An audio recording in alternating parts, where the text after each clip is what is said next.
Siivoustyössä on kiva, että saa mennä itsenäisesti ja vapaasti siellä oman tahdin mukaan.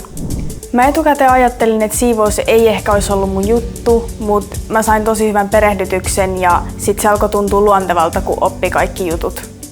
Mun mielestä tässä työssä kivointa on, että on aika itsenäistä ja saa muilta positiivista palautetta.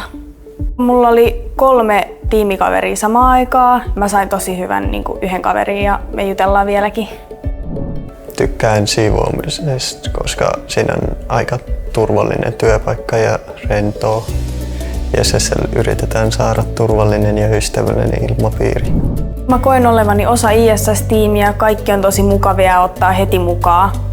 Mun mielestä oli tosi kiva, että mä sain jatkaa kesänkin jälkeen töitä. Nyt mä teen keikkailuja ja sijaistuksia ISS:lle. Mun kesä ISS:llä oli hauskaa, monipuolista ja stressitöntä.